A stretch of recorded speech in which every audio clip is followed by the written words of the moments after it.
कल्पना कीजिए, 60 वर्षों का भयंकर सूखा, इंसान पानी की एक बूंद को तरस रहा था। तब ब्रह्मा जी ने एक तपस्वी को राजा बनाया। उस राजा ने पृथ्वी को तो बचा लिया, लेकिन बदले में एक ऐसी शर्त रख दी जिसने स्वयं महादेव को बेघर कर दिया। महादेव को अपनी ही बसाई हुई नगरी काशी छोड़कर जाना पड़ा। आइए जानते हैं स्कंद पुराण की वह रहस्यमयी कथा। यह उस समय की बात है जब धरती पर मनुष्य अपने अहंकार में इतना चूर हो गए थे कि उन्होंने पूजा पाठ और यज्ञ करना पूरी तरह बंद कर दिया। इसका परिणाम यह हुआ कि देवताओं को यज्ञ से मिलने वाली ऊर्जा बंद हो गई। क्रोधित होकर भगवान इंद्र ने धरती पर बारिश रोक दी और पूरी प्राकृतिक व्यवस्था ही चरमरा गई। धरती पूरी तरह सूखने लगी और सृष्टि के नष्ट होने का खतरा मंडराने लगा। तब ब्रह्मा जी को भयंकर चिंता हुई। सृष्टि को बचाने के लिए उनकी नजर धरती पर मौजूद एक अत्यंत पवित्र तपस्वी रिपुंजय पर पड़ी, जो एक नदी के किनारे गहरी तपस्या में लीन थे। ब्रह्मा जी ने उन्हें दर्शन दिए और पृथ्वी का शासन संभालकर धर्म की स्थापना करने का निवेदन किया।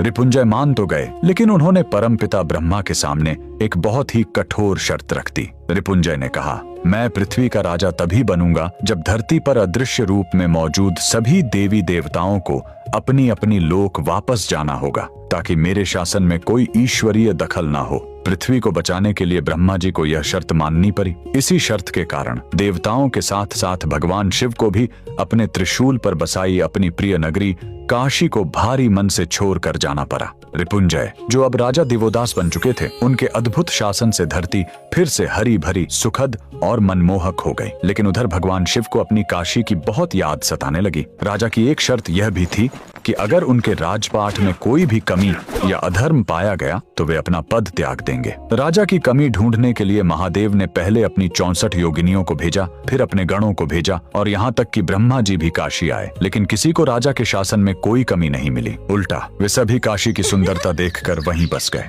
अंत में निराश महादेव भगवान विष्णु जी के पास गए। भगवान विष्णु ने महादेव को आश्वासन दिया कि वे उनकी काशी उन्हें वापस दिलाएंगे। भगवान विष्णु एक बौद्ध सन्यासी का रूप धारण करके काशी पहुंचे।